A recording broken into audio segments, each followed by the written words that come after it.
جو علماء اکرام نے اپنی کتابوں کے اندر لکھا ہے، انسان کا کبھی ان سے دل نہیں بھرتا۔ جتنی مرتبہ چاہے انسان ان چیزوں کو دیکھ لے، پھر بھی اس کا دل چاہے گا اور بھی دیکھ لوں۔ دیکھو، ہم روزانہ آسمان کو دیکھتے رہتے ہیں، آسمان کے جو اوپر چاند ہیں، ستارے ہیں، رات کو وہ بھی دیکھتے رہتے ہیں، لیکن کبھی انسان نے یہ نہیں کہا کہ میرا آسمان کو دیکھتے دیکھتے دل بھر گیا، نہیں کہتا کوئی بھی۔ اسی طرح میرے عزیز دوستو، ہم روزانہ پانی پیتے رہتے ہیں، میں بھی پانی پیتا رہتا ہوں، آپ بھی پانی پیتے رہتے ہیں، دن میں کئی مرتبہ پانی پیتے ہیں، لیکن کبھی ہم میں سے کسی انسان نے یہ نہیں کہا کہ میرا پانی پینے سے دل بھر گیا ہے، نہیں کہتے۔ اسی طرح ایک چیز ہے کہ بیت اللہ رب العالمین نے بیت اللہ میں ایسی کشش رکھی ہے، ایسی اللہ رب العالمین نے اس میں لذت رکھی ہے، اس کو جتنی مرتبہ بندہ دیکھے گا اس کو اور بار بار بیت اللہ کے دیکھنے کی تمنا پیدا ہوگی، آرزو پیدا ہوگی۔ کبھی یہ انسان نہیں کہے گا کہ میرا تو بیت اللہ سے دیکھنے کو دل بھر گیا ہے۔ تو میرا عزیز دوستو، یہ بیت اللہ چیز ایسی ہے، یہ تین چیزیں۔ اور چوتھی چیز جو ہے، آخری آپ کو بتانے لگا ہوں کہ عورت ایک ایسی چیز ہے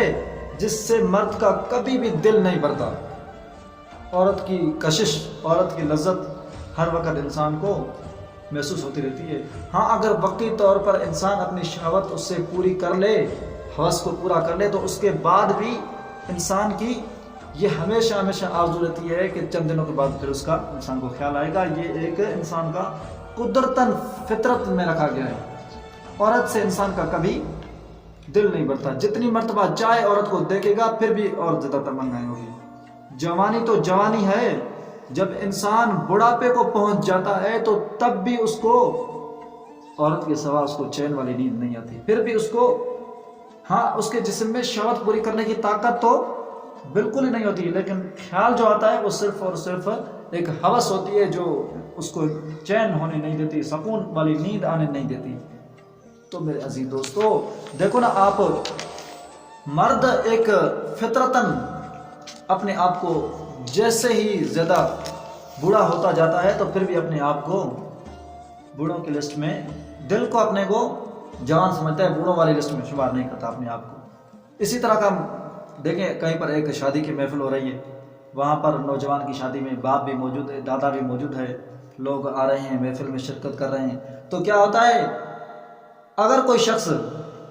اس نوجوان کی جس کی شادی ہو رہی ہے اس کے والد سے پوچھ لے یا دادا سے پوچھ لے کہ بتاؤ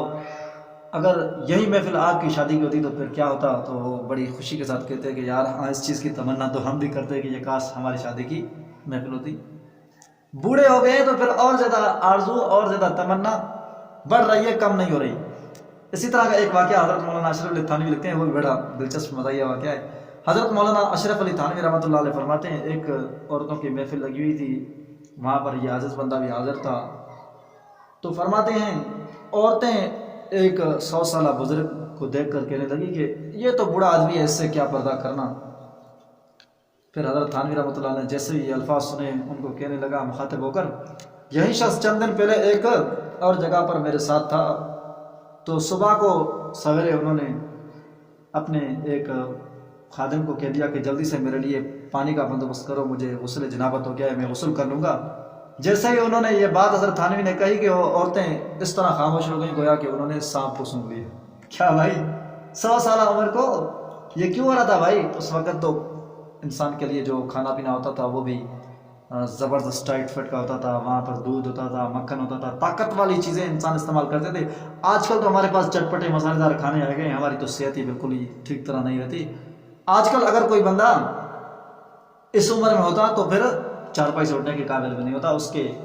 ٹانگیں بھی کانپ رہی ہوتی، وہ کہاں غسل جنابت کرنے کی طاقت رکھتا ہوگا۔ تو بھائیو، ذرا اس چیز کو بھی ذرا دیکھو، انسان جب بوڑھا ہوتا ہے تو بوڑھا ہونے کے ساتھ ساتھ اس کی آرزویں اور زیادہ جوان ہوتی ہیں، اس کی تمنائیں اور زیادہ جوان ہوتی ہیں۔